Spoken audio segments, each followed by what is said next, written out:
ಅಂತೂ ಇಂತೂ B Ed ಮುಗೀತು, ರಿಸಲ್ಟು ಬಂತು. ಇನ್ನು ಲೈಫಲ್ಲಿ ವಾಟ್ ನೆಕ್ಸ್ಟ್ ಅಂತ ನನಗಂತೂ ತಲೆಯಲ್ಲಿ ತುಂಬಾ ಓಡ್ತಾ ಇದೆ. ಬಿಕಾಸ್ ಮನೆಯಲ್ಲೇ ಇರೋದ್ರಿಂದ ನೆಕ್ಸ್ಟ್ ಏನು ಲೈಫಲ್ಲಿ ನೆಕ್ಸ್ಟ್ ಏನು ಅನ್ನೋದು ನನಗೆ ಒಂದು ದೊಡ್ಡ ಕ್ವೆಶನ್ ಮಾರ್ಕೇ ಆಗೋಗಿದೆ.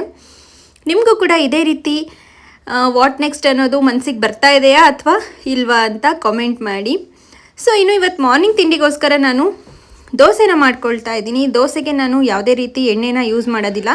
ನಮ್ಮ ಮನೆಯಲ್ಲಿ ಯಾವಾಗಲೂ ಫ್ರೆಶ್ ಆಗಿ ಮಾಡಿರ್ತಕ್ಕಂಥ ಬೆಣ್ಣೆ ಇರುತ್ತೆ. ನಾನು ಬೆಣ್ಣೆ ಅಷ್ಟೇ ಯೂಸ್ ಮಾಡ್ಕೊಂಡು ದೋಸೆನ ಮಾಡ್ಕೊಳ್ತೀನಿ. ಅದರಿಂದ ಎಣ್ಣೆನೂ ತಿಂದಂಗಾಗಲ್ಲ, ಕ್ಯಾಲರೀಸ್ ಕೂಡ ಕಡಿಮೆ ಮಾಡ್ಬೋದು. ಸೊ ಇನ್ನು ದೋಸೆ ತಿನ್ಕೊಳ್ತಾನೂ ಸಹ ಒಂದು ಸ್ವಲ್ಪ ಬುಕ್ ಓದ್ತಾ ಇದ್ದೀನಿ. ನಿಮಗೆ ಗೊತ್ತಿರ್ಬೋದು, ನನ್ನ ಯೂಟ್ಯೂಬ್ ಚಾನಲಲ್ಲಿ ಯಾರೆಲ್ಲ ನನ್ನ ಸಬ್ಸ್ಕ್ರೈಬರ್ಸ್ ಇದ್ದೀರಾ ನಿಮಗೆ ಗೊತ್ತಿರುತ್ತೆ ನಾನು ಟೆಟ್ಗೆ ಪ್ರಿಪೇರ್ ಆಗೋದಕ್ಕೆ ಸ್ಟಾರ್ಟ್ ಮಾಡಿದ್ದೀನಿ ಅಂತೇಳಿ.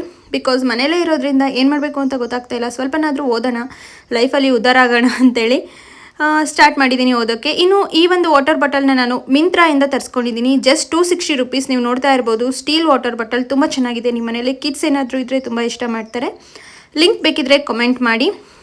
ಫ್ರೆಶ್ ಸ್ಟ್ರಾಬೆರೀಸ್ನ ತೊಗೊಂಡು ಬಂದಿದ್ದೆ, ಜ್ಯೂಸ್ ಮಾಡ್ಕೊಂಡು ಕುಡಿಬೇಕು ಅಂತ ಅನ್ನಿಸ್ತಾ ಇತ್ತು. ಹಾಗಾಗಿ ಸ್ಟ್ರಾಬೆರಿ ಜ್ಯೂಸ್ನ ಮಾಡ್ತಾಯಿದ್ದೀನಿ. ನನಗಂತೂ ಸ್ಟ್ರಾಬೆರೀಸ್ ಅಂದರೆ ತುಂಬ ಇಷ್ಟ. Strawberry cake, strawberry ice cream, ಎಲ್ಲದರಲ್ಲೂ ಸ್ಟ್ರಾಬೆರಿ ಅಂತಲೇ ಇರ್ತೀನಿ. ನಿಮಗೂ ಕೂಡ ನಂತರನೇ ಸ್ಟ್ರಾಬೆರಿ ಫ್ಲೇವರ್ ಅಂದರೆ ಇಷ್ಟನಾ? ಕಮೆಂಟ್ ಮಾಡಿ. ಮತ್ತೆ ನೆಕ್ಸ್ಟ್ ವ್ಲಾಗಲ್ಲಿ ಸಿಗೋಣ. ಬಾಯ್, ಟೇಕ್ ಕೇರ್.